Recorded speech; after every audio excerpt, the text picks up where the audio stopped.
Hey guys, welcome back to The Bright Side. Macy here, the Bright Side Girl, and today we're doing my May reading wrap up. As always, I'll be doing 2 separate wrap ups, so stay tuned tomorrow for my audiobook wrap up. Once it's available, I'll put it up here in the card so you can click on it and go directly to watch it, but you'll have to wait for now if you're watching this today. So I almost didn't do 2 separate reading wrap ups because this is officially my worst reading month since joining BookTube.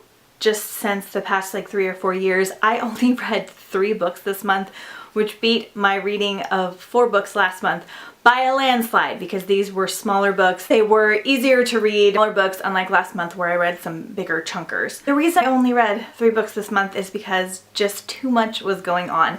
We came back from our New York trip just a couple days before May began, and then we immediately had to deep clean our house because I had a friend coming to stay with us. She stayed for 5 or 6 days, and then I had a week break, and then I had another friend come stay with us for about 6 days, and there was just so much happening and so much going on preparing for everything. We also had to take Ledge, my dog, to the vet, and he had to have a minor surgery because he had something in his foot. So I just gave myself a break and I was like, you know what, I'm just not reading a bunch this month. I want to enjoy time with my friends. I've been staying up late and doing fun things. So that's okay. So I only have 3 books to talk about, but I have 6 audiobooks to talk about tomorrow, so that'll be more exciting. So just forgive me. Life happens and other priorities take hold. The super great thing about the books I read this month is that I loved them. I loved all 3 of them for the most part. So I started off with, technically I read part of this during Scallywagathon, which was at the beginning of the month. I can't remember. It is Between the Sea and Sky by Jacqueline D'Amour. I read half of this during Scallywagathon and then the other half afterwards. It's only like a 250-page book. It's really fast. It's a Little Mermaid retelling, mermaid-centric. When I started this book, I wasn't really sure if I was going to like it because mermaid books can be really hit or miss depending on whether they were just written because the author really likes to write about mermaids or written to hit a certain niche or to get a certain audience, where it can get a little bit more of a lazy writing style. But this one I wound up really, really loving. This is actually about mermaids, like in the water as a species, and the mermaids have this belt that keeps them mermaids. They can choose to transform their legs, their fins into legs, but then it's like really painful to walk and there's all these like issues that happen. Or a man can steal their belt and then they become a permanent human. So that was kind of interesting and a little bit of a different twist. And basically our lead character, I can't remember her name, but her sister kind of disappears and she transforms her legs to go on land to see what's going on. But there's like some fairies in here and like winged people and like a bunch of other like magic and folklore, which I really, really liked and I thought was pretty awesome. It's pretty simple writing style. It's pretty basic love story centered. It's got a lot of romance in it, so if you like those kinds of mermaid books, then you'll like it. This is definitely have a couple types of mermaid books that I like, and this is definitely falls in one of those categories. I liked that our lead character was a little bit more independent and kind of deciding things for herself.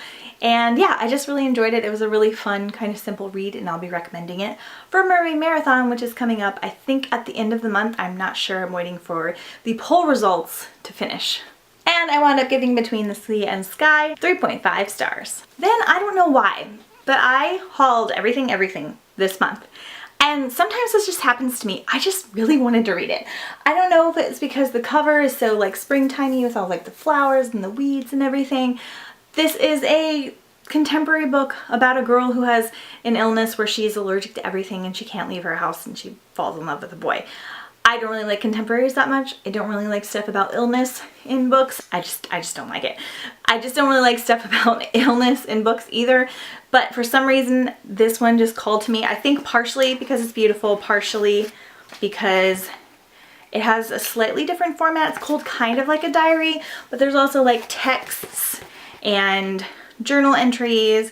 And then, hold on a second, like pictures and diary entries and drawings and things like that. So I went ahead and gave it a shot and I really loved it. I thought it was a little bit ridiculous and kind of far-fetched, like with her illness, and maybe there is an illness like that and I just don't know about it, but I personally know a lot about like germs and bacteria and health, so that part kind of just annoyed me, but I think that's going to be specific to me just because of the knowledge that I have around that stuff. But I like overlooked it because I loved Nicola Yoon's writing style so much.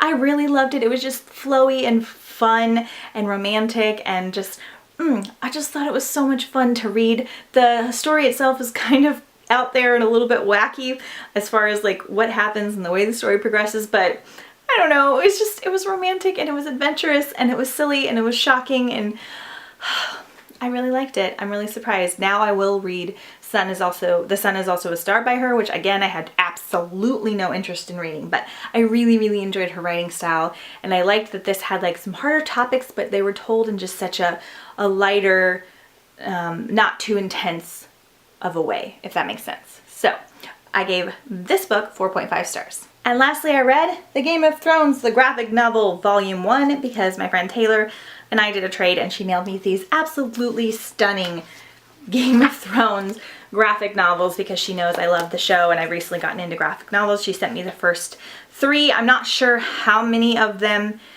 go over the books because this is like 6 volumes in one book, and we're not even close to being all of the first book of Game of Thrones, which I still need to finish, but I loved this. Perfect timing since we had watched the Game of Thrones finale this month, which was disappointing a little bit and upsetting. So we won't talk about that. I'm still gonna read the books. I'm still a hardcore fan. This was so good. It was very similar to the books and the show. Everything kind of follows along pretty tightly. Our characters look a little bit different. There's a few little things in here that are different, obviously, because it's a graphic novel. But for the most part, if you like Game of Thrones at all, you will like this.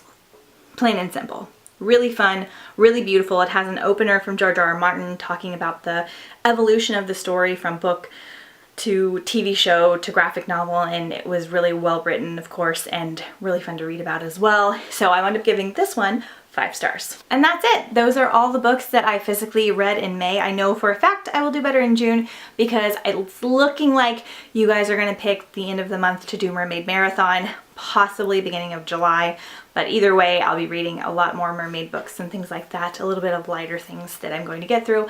I'm not putting up a TBR video this month just because I just am not quite caught up from everything that happened in May, so I don't want to put any pressure on myself other than just like readathon videos. So let me know if you guys read anything great in May. How did your May go? Did you have better reading time than I did? Stay tuned tomorrow for that audiobook reading wrap up. Thanks so much for watching, and I'll see you guys next time on The Bright Side.